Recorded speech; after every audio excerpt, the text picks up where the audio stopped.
there's also some confusion about the little time of trouble and the big time of trouble. Can you maybe explain to us the difference? Okay. It is a progressive issue. Now, the little time of trouble is a time period before the implementation of the mark of the beast. So in other words, turmoil in the world will increase, natural disasters will become very prominent. Basically, you can go through the list of Matthew 24 and see what the issues will be at the end of time.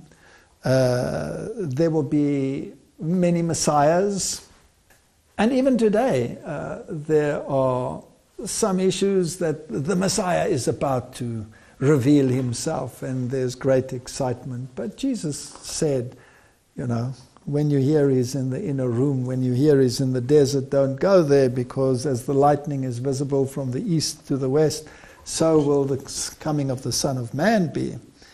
So we have this period of time of great turmoil, and that is called the little time of trouble, when your personal freedoms will be restricted, and eventually the nations become angry, and there's more and more of a clamor for morality.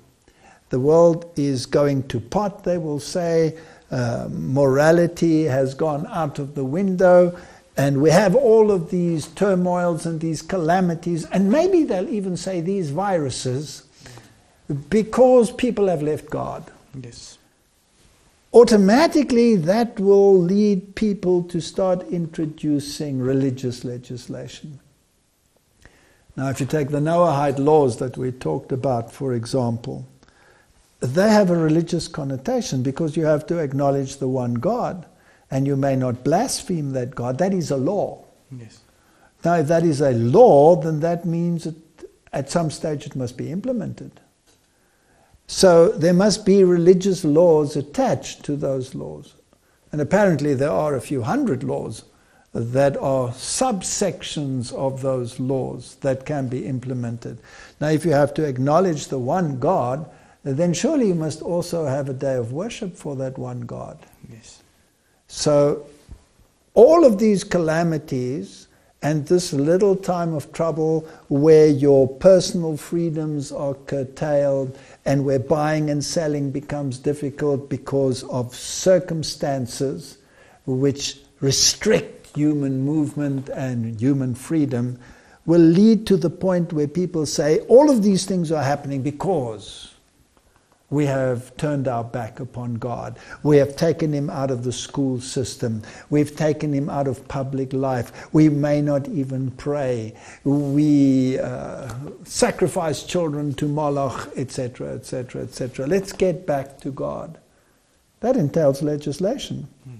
So eventually, the little time of trouble will then culminate in legal issues and laws which will force you to adhere to a particular moral issue. And once those laws are enacted which are contrary to God's law, but not necessarily contrary to the laws of the beast, which we are warned against, then you have a moral choice.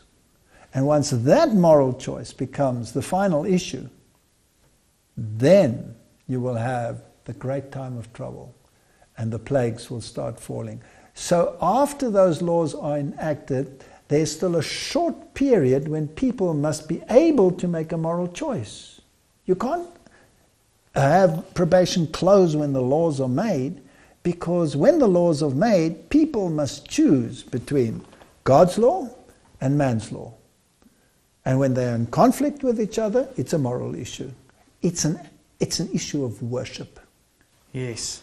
It brings a thought to me about, in the spirit of prophecy, there was a quote. There's a book, The Last Day Events, and chapter 10 deals with the little time of trouble. The commencement of that time of trouble here mentioned does not refer to the time when the plague shall begin to be poured out, but to a short period just before they are poured out, while Christ is in the sanctuary at that time, While the work of salvation is closing, trouble will be coming on the earth, and the nations will be angry, yet held in check, so as to not prevent the work of the third angel. And that is interesting. That is interesting. In other words, that legislation, which is contrary to God's law, has the mark of the beast, has not yet been implemented. So we must be in the little time of trouble. Yes. Then comes the greater time of trouble, or the great time of trouble, after the implementation, after people have made a decision, then the plagues will fall. And God promises protection from the plagues for all who do not accept the mark of the beast. So it's very important that we understand the mark of the beast. That's why people should perhaps look at some of these lectures to see what the Bible has to say about it. Also, in that time of trouble, that is the time of Jacob's trouble. Yes.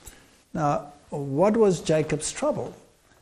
Jacob had grievously sinned in the way in which he went about depriving Esau of his birthright. And in that sense, he was wrestling with God as to whether he was forgiven or not.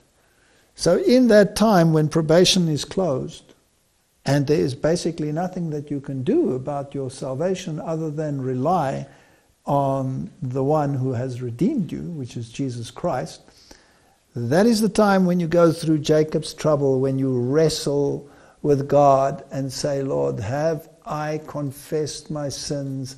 Have I been forgiven all my sins? Have you washed me in the blood of the Lamb? Is there any fault in me which has prevented you from doing this? This is the mental anguish and the turmoil. And then faith comes in. Faith takes hold of the promises of God, and faith does not let go of them, just as Jacob didn't let go of Jesus with the angel when he wrestled with him. And he said, I will not let you go lest you bless me. That is our anguish. We cling in that time to Jesus and say, I will not let you go lest you bless me. And the Bible says he prevailed with God. And so everybody who has made Jesus his covering, his cleft in the rock, will prevail, because Jesus will cover them with his righteousness. Also, during the little time of trouble, there's still time to look after yourself, planting. Aha, yes. When you come to the big time of trouble and the plagues fall, then there is nothing that you can do anymore. You're totally reliant upon God. In fact, you will have to flee to the mountains, because they will persecute God's people, those who refuse the mark of the beast, and proclaim them as enemies of the state. Because now the world has finally come together and decided to do one thing in unison, and here's a group that says, no, it's contrary to God's law, I'm not going to do it. Then there will be huge anger and persecution. And then you have to flee to the mountains, and you are totally reliant upon God. Then you claim the promises that your bread and water shall be sure. If necessary, God will provide manna from heaven, or the ravens will feed you, as in the times of Elijah.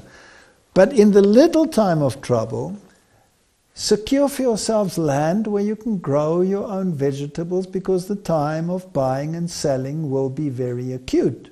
Yes. So that must precede that time. And also it precedes the mark of the beast, so it has nothing to do with the buying and selling. That will be totally cut off, the possibility of buying and selling, through the legislation of the mark of the beast, which has not yet been implemented.